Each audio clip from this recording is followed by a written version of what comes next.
ایمان ہے قول مصطفی۔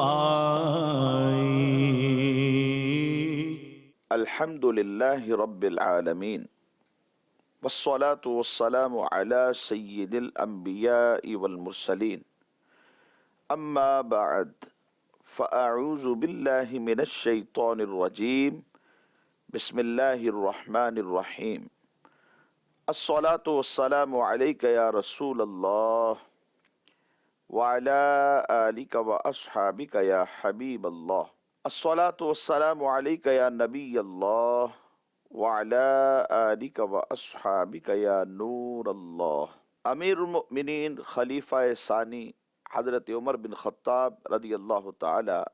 عنہ کا فرمان پاک ہے، فرمایا کہ ان الدعاء موقوف بین السماء والارض، بے شک دعا آسمان اور زمین کے درمیان میں ٹھہری رہتی ہے۔ کب تک؟ فرمایا حتی تصلی علی نبیک صلی اللہ علیہ وسلم، یہاں تک کہ تو اپنے نبی صلی اللہ علیہ وسلم پر درود بھیجے۔ صلو علی الحبیب صلی اللہ تعالی علی محمد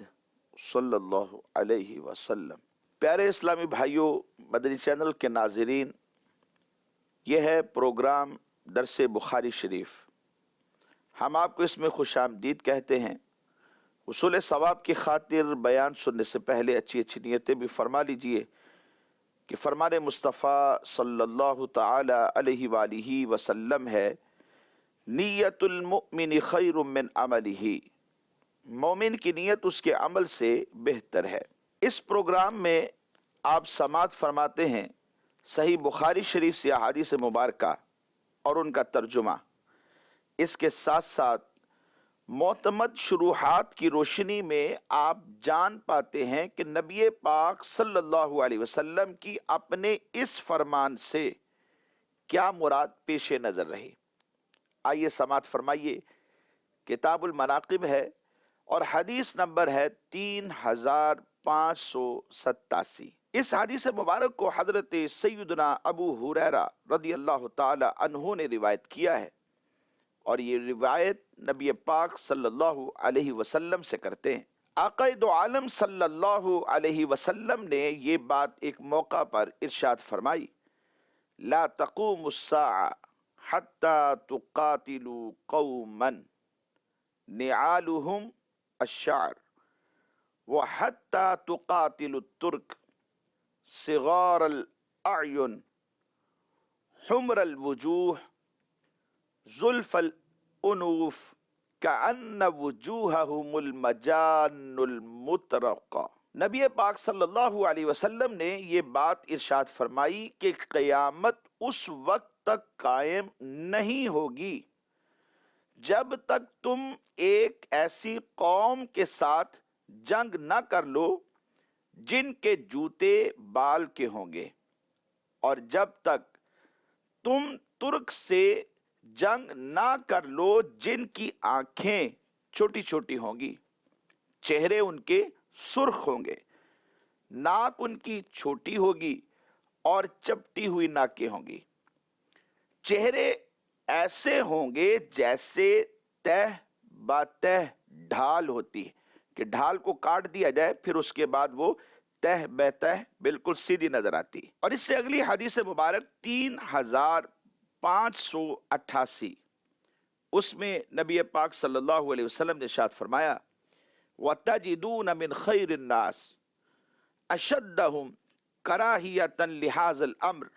حَتَّى يَقَعَ فِيهِ وَالنَّاسُ مَعَادٍ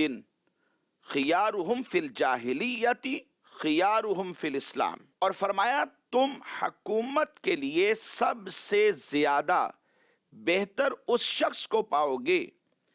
جو حکومت کرنے کو برا خیال کرتا ہوگا، ناپسندیدہ سمجھتا ہے،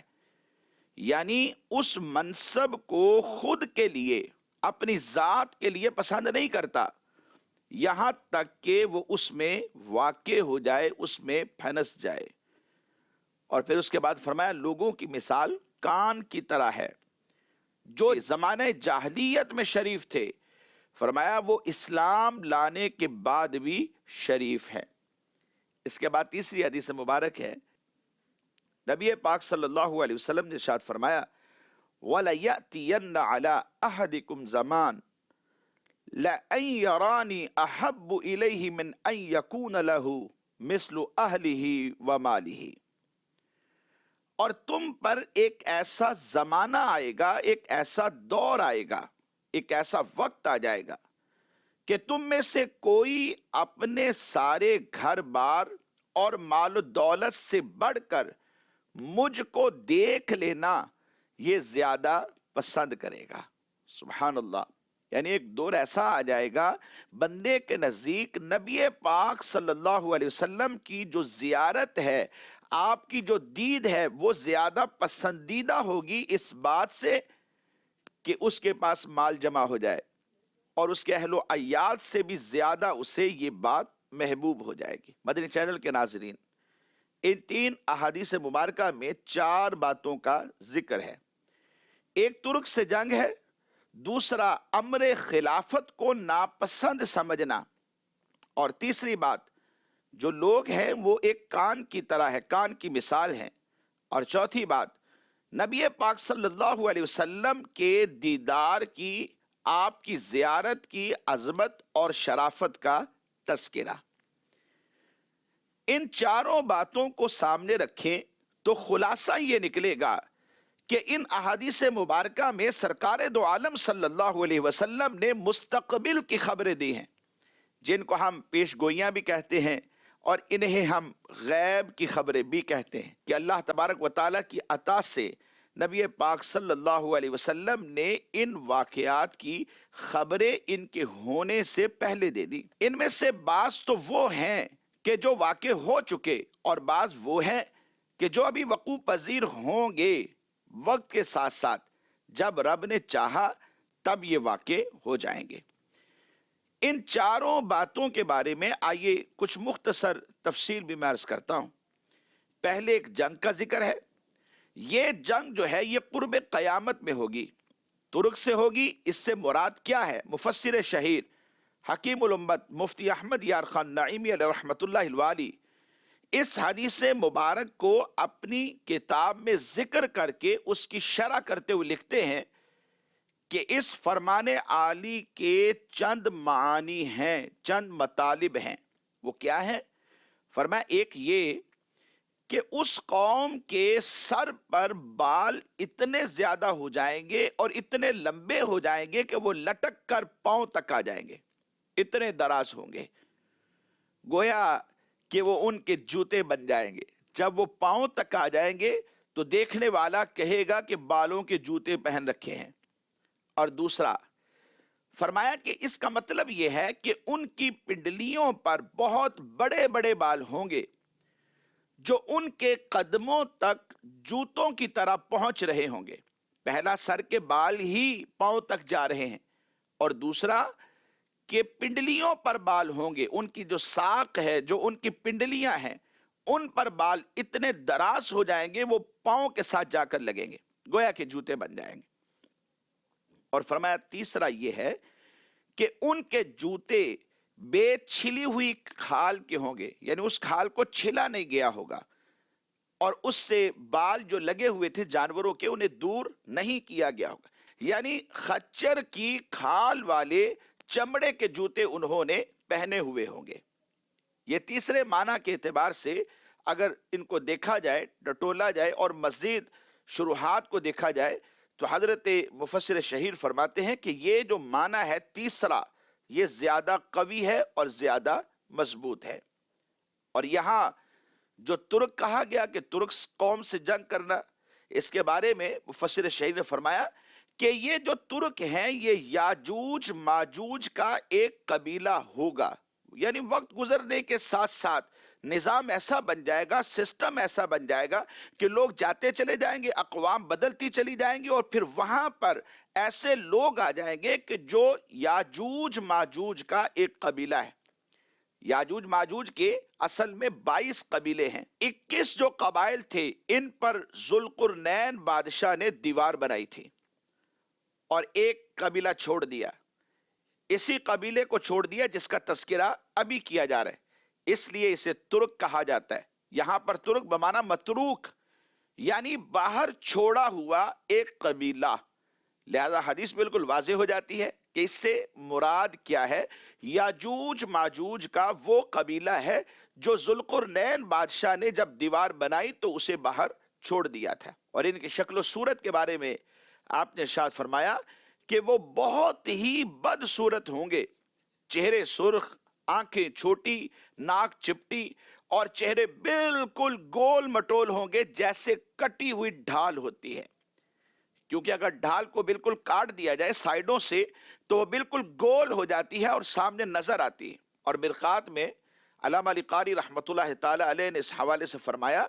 کہ یہ لوگ شکل میں ناس ہیں، یعنی لوگ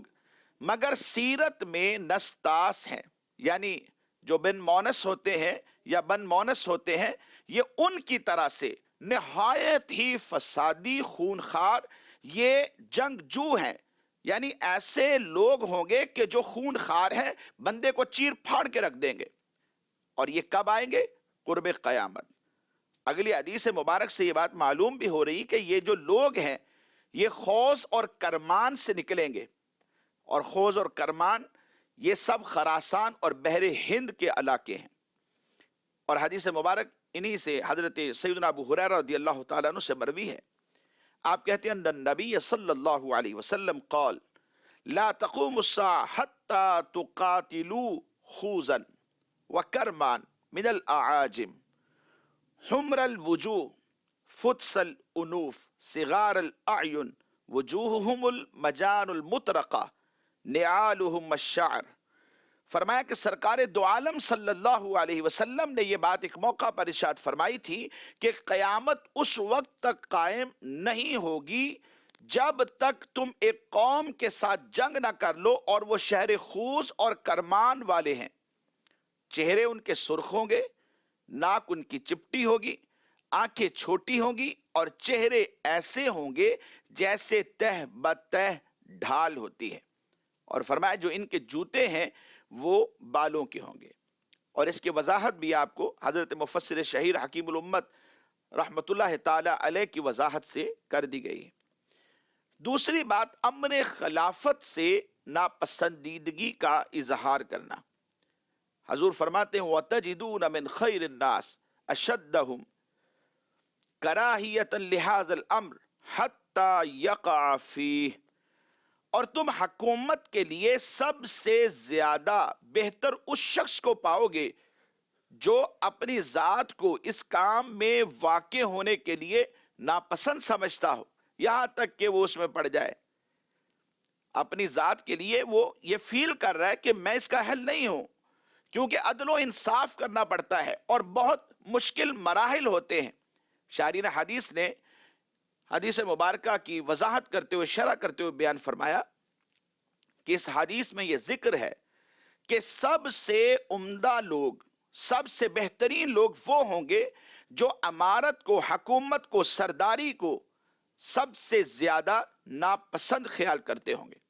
اس کی وجہ یہ ہے کہ ان کو معلوم ہے کہ لوگوں کے درمیان عدل کرنا، انصاف کرنا انتہائی مشکل ترین امر ہے، اور یہ عدل نہیں کر پائیں گے، اور اس کی جو آخرت میں مشکلات ہیں وہ بہت زیادہ ہوں گی۔ یقیناً دنیا کے جو فیصلے ہیں مدنی چینل کے ناظرین یہ کوئی آسان تھوڑی ہوتے ہیں، یہ وہی کر سکتا ہے جو قرآن اور حدیث کو جانتا ہے، جسے یہ مہارت ہے کہ فیصلہ کہتے کس کو ہیں اور کیا کسے جاتا ہے۔ جو یہ جان سکتا ہے کہ میں جو فیصلہ کر رہا ہوں میں قرآن اور حدیث کے مطابق پرکھ کر رہا ہوں۔ یہ کوئی آسان بات نہیں ہے کہ پنچایت لگ گئی، جناب وہاں پر بیٹھ گئے، سالس بنا لیا اور کوئی نہ کوئی ٹک لگانے کی کوشش کر رہے ہیں اور کہتے ہیں یہ انصاف ہے۔ انصاف تو وہ ہے کہ جو قرآن اور حدیث کے ترازو پہ جب رکھا جائے تو پورا اترتا ہوا نظر آئے۔ جو نبی علیہ السلام نے ہمیں اصول دیے ہیں اس کے مطابق انصاف کیا جائے۔ انصاف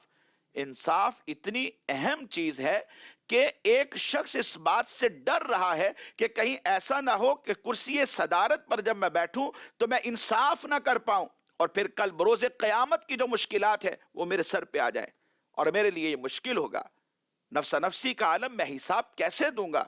فرمایا ایسا بندہ جو بھاگ رہا ہے گویا کہ اس کے پہلو میں دھڑکتے ہوئے دل کے اندر خوف خدا موجود ہے۔ اب جب اسے کرسی صدارت پر بٹھایا جائے گا،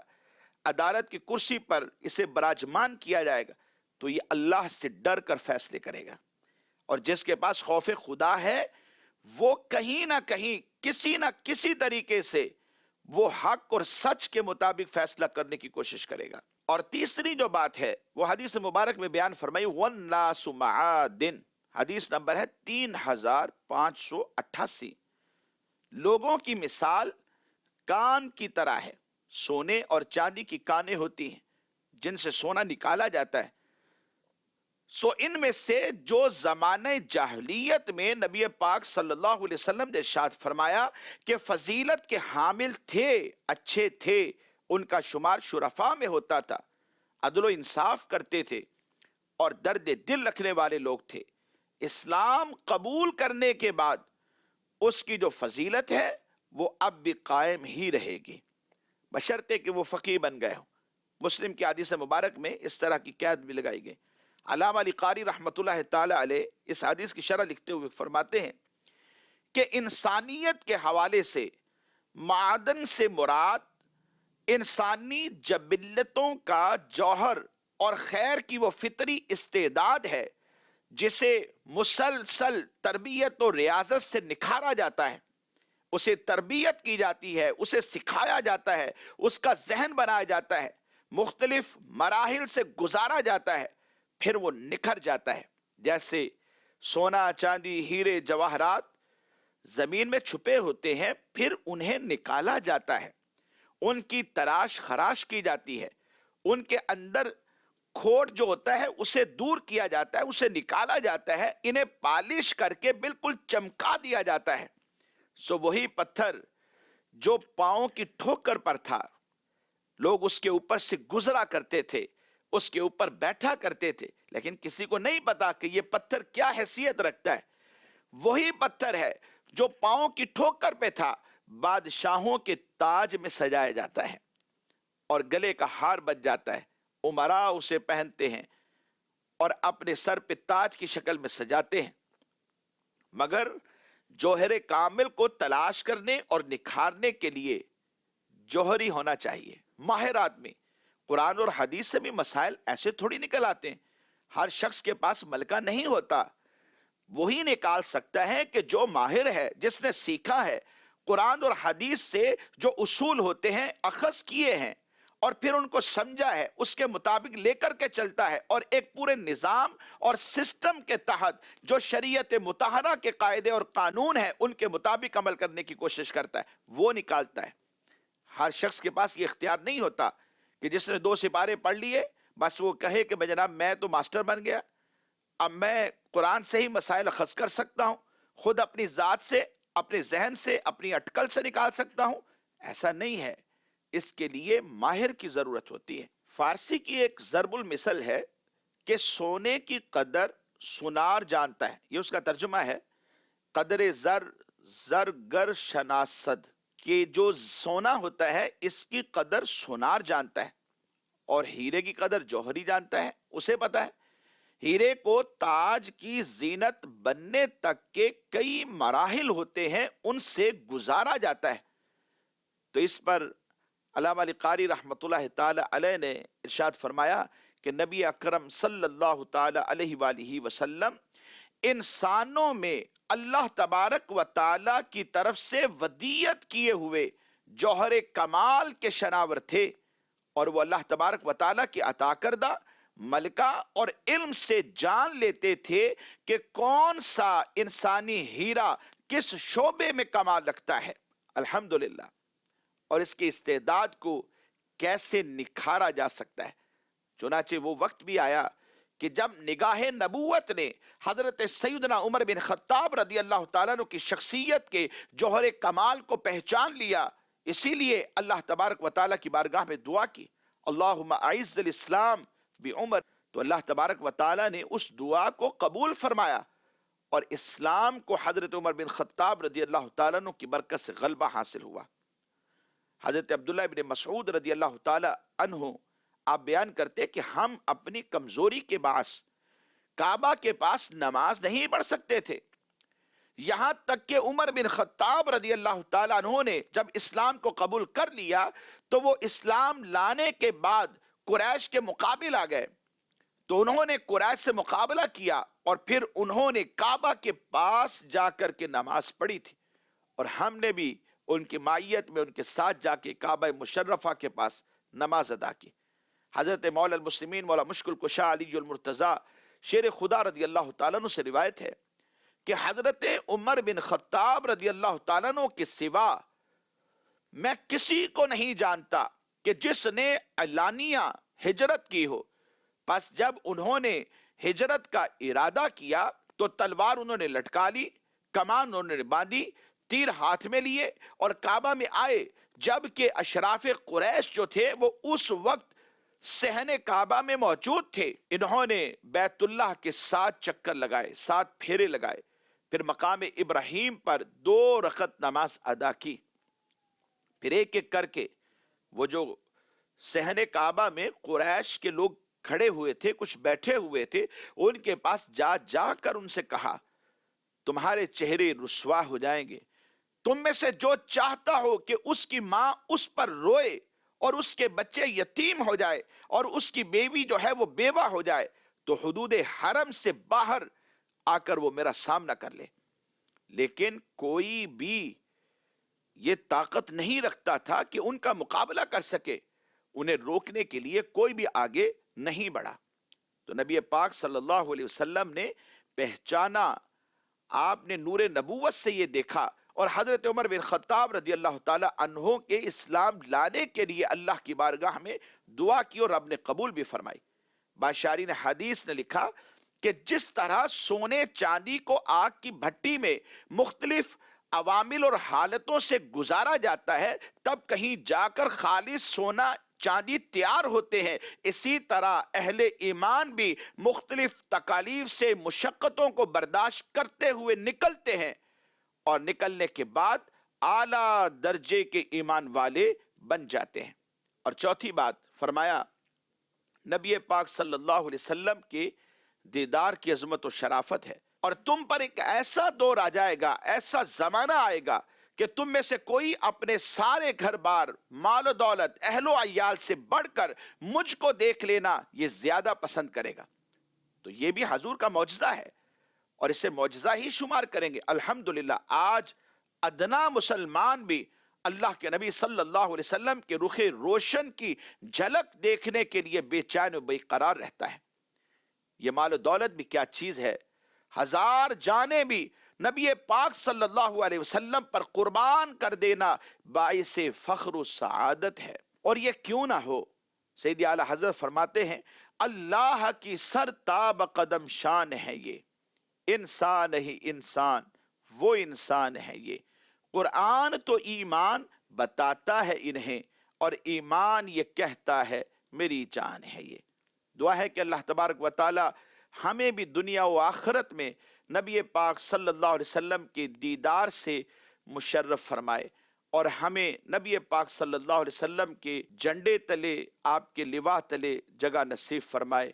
اور کامیابیوں سے ہمکنار فرمائے، اس دنیا میں بھی اور آخرت میں بھی اپنا فضل و کرم نصیب فرمائے۔ آمین بجاہ النبی الامین صلی اللہ تعالی علیہ وآلہ وصحابہ وبارک وسلم۔ ایمان